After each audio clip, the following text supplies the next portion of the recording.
And for her to insinuate that Autumn should have been the one to die that night instead of Montavious was pretty cold, because at the end of the day, Autumn was the one who came through and bailed Mercedes out. She also gave her the money for her dance school. It's not Autumn's fault that COVID came sweeping through and interrupted her dreams. I'm just saying, y'all. What's up, y'all? What is up? It's your girl EJ, and I am back with another Pvalley talk. Now today we're going to be talking about season 2 episode 9 titled Snow, and we're going to be focusing on Keyshawn, Autumn, Mercedes. Let's get into it. Okay, y'all, so this episode starts out with your girl Autumn out there supporting her boy Andre because she wants him to be the next mayor of Chucalissa. Now, meanwhile, your girl Keyshawn is going to come and talk to Autumn about everything that's going on, letting her know that the passports are in, her kids are at her sister's house, and that Derek has a job and he's going to be working late, she's going to be coming home late, and that she's planning her big getaway.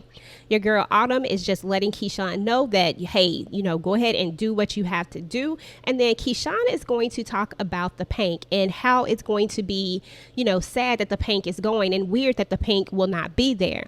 And she talks about this place being their home. And I think for a lot of the girls there that it is their home, that it is a place that they could consider their home. So, of course, it would be sad. Now, Autumn is going to tell her not to worry about Uncle Clifford, because at the end of the day, it's about her getting out and taking care of those babies. But she can't help but worry about Uncle Clifford because Uncle Clifford has been a pivotal part of her life.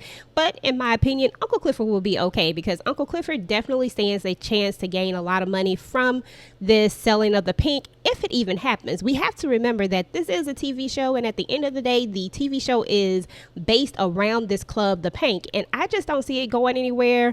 If this TV show continues to go on, there's going to be some sort of change in power. Something is going to happen that's going to keep this club going. Now, Keyshawn is going to ask Autumn about her plans, and Autumn just simply says, hey, I'm either going to be a rich bitch by tomorrow or I'm going to be a dumb bitch, one or the other. And she's just referring to the fact that she was offered $5 million and she turned it down in order to try to get that $10 million. So we shall see. Meanwhile, your girl Keyshawn is going to run into Diamond. Now, I think this is the part that we've all been waiting for, is to see these two finally come face to face. After that last time they came face to face, it was definitely a disaster. But I think they're both in different headspaces now, and that this time around, it might be a little bit different. Now, when Diamond and Keyshawn come face to face, it's a very awkward situation, like the silence that's there. But I feel like there's this unsaid thing between them. I feel like there's this apology that happens without actually happening. I feel like Diamond is going to be ready at some point to forgive her, and I feel like he actually really cares about her and loves her, and I think that you see that in this scene with them coming together like that. Now, unfortunately, your girl Big Bone, who is super jealous, by the way, is going to come out and interrupt this moment. And then later she's going to bump into Keyshawn. Now, she's going to insinuate a few things to Keyshawn and let her know that the walls are whispering and that she hears everything and that she can't wait for her to be gone. I mean, this chick is definitely jealous. Okay, y'all, so your girl Mercedes is still going through it. She's having issues with this arm. Now, I don't know if it is mental or physical, but I personally think that it's probably more mental than it is physical. Now, her and Roulette are going to have some words and they're going to get into it because, your girl Roulette is always popping off at the mouth and always saying stuff and always just doing the most.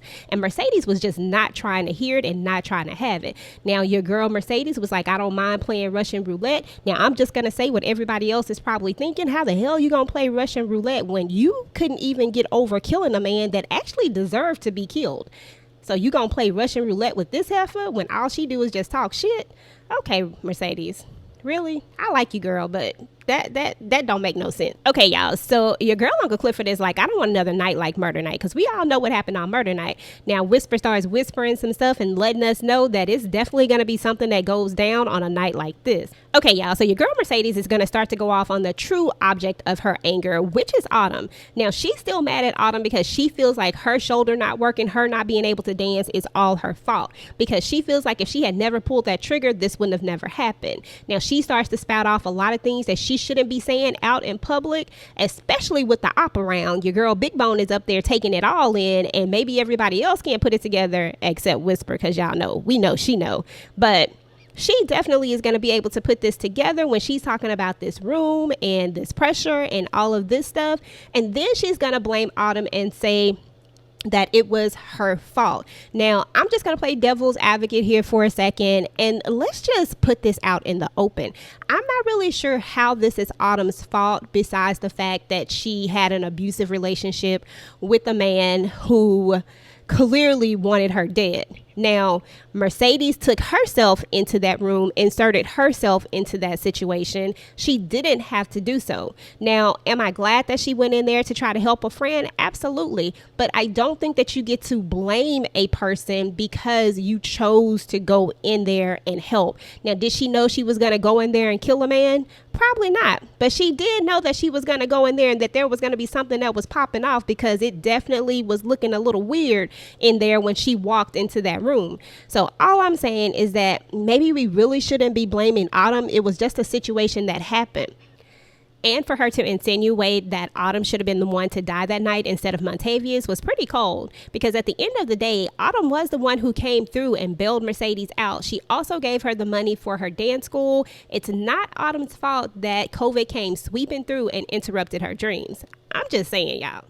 Okay, y'all, so your girl Mercedes is going to run out of the club and basically tell them, let me see y'all do it without me. Now, the truth of the matter is that they probably very well can do this without her, but Mercedes is the OG. Mercedes is the person that brings all the boys to the yard. Mercedes is the person that makes it rain in the club. She is the experience, and people love coming to see Mercedes. But as she's starting to realize is that she's past her prime. She's past the retirement age for a stripper, and that she can't do the things that she used to do. And she's coming to the realization that others may be better than her. And she just wants Uncle Clifford to be real with her. She don't want none of his rules. She don't want none of that. She just wants a real answer. And Uncle Clifford just lets her know that sometimes you have to dream new dreams. And Mercedes is like, are you saying this for me, or are you saying this for you?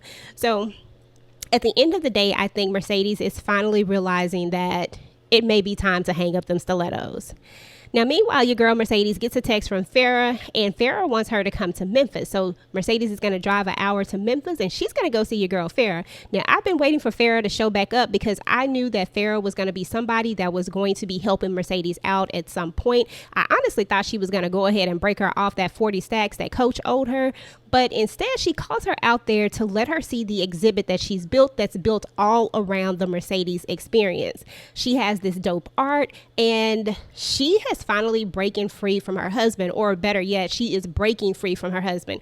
And she lets Mercedes know that although she didn't want that night to go down the way that it did allow her to finally go ahead and file for divorce. And it allowed her to finally go ahead and chase her dreams of, really digging into her art and putting herself first and being happy. Now, Mercedes is going to sit there and take in all of that beautiful art that Farrah did. And I think at this moment is when she realizes that it is time to finally let go and maybe think of new dreams and find new things to do. Now, meanwhile, back at the club, your girl Autumn is calling Uncle Earl on these nasty ass toilets. I mean, these things are disgusting. Like, they really should hire somebody to come and clean these up. I'm just saying. But anyway, your girl Whisper comes in there and lets Autumn in on a little something. Girl, you about to have some twins. Now, we knew that there was going to be something that was going to have to keep your girl Autumn there. And a lot of people called it and said that Autumn was going to be pregnant. Now, I didn't know she was going to be pregnant with twins, but OMG, it looks like this might be the thing that keeps Autumn in Chucalissa, Mississippi. Now, she is going to go hang out with Andre on that night as they celebrate, his possible reign to becoming mayor. Now, they are going to get out of there and they're going to go back to his house and they're going to run into his wife. Now, meanwhile, your girl Keyshawn is dancing like it is her last dance. And we all know that Keyshawn is about to make her getaway and that this truly is her last dance. Now, your girl Mercedes is starting to realize this as well after Maine makes a statement that she's dancing like this is her last dance. And she's coming to some realizations that, that at some point things have to change, and she realizes that her girl Keyshawn is about to leave. And I think in this moment, she forgives her even more because, I think there was still a little bit of animosity, but I think at this point she forgives her even if it's unsaid. Now, meanwhile, it's about to go down up at the Pank again. Now, y'all thought murder night was something. Now, they already starting early. Now, Keyshawn is going to get caught in the middle of this gang war, I guess you'll call it, because HVH and CFC are definitely going at it. Now, I'm just going to tell you my thoughts on this really quickly. I really don't get it. I really don't understand, because Pico definitely was a flip-flopper. First, he was HVH, then he turned out to be CFC, and we know that his brother was HVH, so how y'all gonna be out here riding for a dude like Pico? Like, seriously, like, he is nobody to be out here riding for. And then maybe I just don't understand this gang stuff, but at the end of the day, didn't Pico actually get on the internet and tell everybody how he killed Big Teak, who was an HVH OG? Like, I'm just like, okay, so if he can kill Big Teak, allegedly, then why the hell do you think he can't get killed? I just don't understand gang stuff. Damn.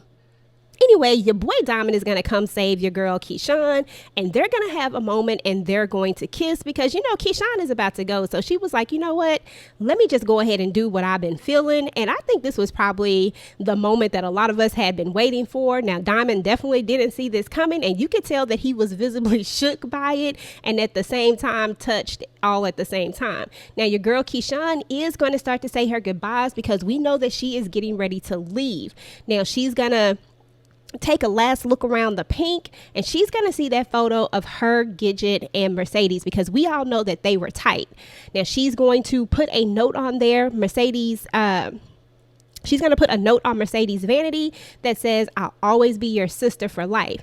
Now, your girl, Uncle Clifford, is going to walk in as she's writing this and realize that Keyshawn is about to leave. She's going to co-sign and tell Keyshawn to leave and to never come back.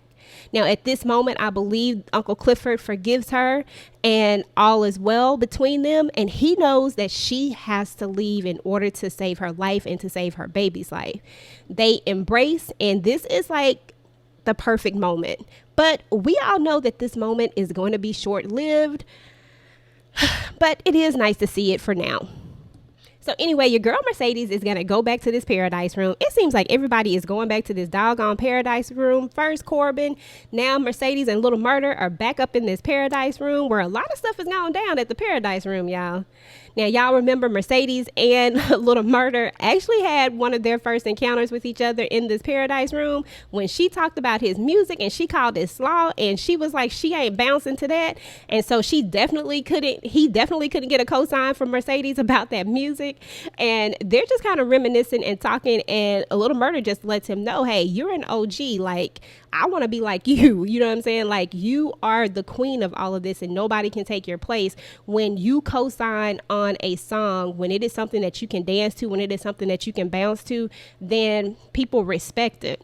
He talks about how nervous he is as he still, you know, as he talks to her and his leg is shaking and he seems a little bit nervous to be around Mercedes. It's just so interesting and such a interesting moment, just because the paradise room really is where a lot of shit has gone down, y'all. But anyway, she's going to listen to his song, and in that song, you're going to hear him say something about, have you ever killed a person? And then it's going to say, all you really need is 7 pounds of pressure. Now, of course, we both know that both of these people have bodies on them now, so they both know exactly what this feels like. So it's going to be interesting to see how the reaction is going to be when this song comes out. Now, we all knew that when he went in there and he went into that booth to make this song, that it probably was going to have something to do with what just went down.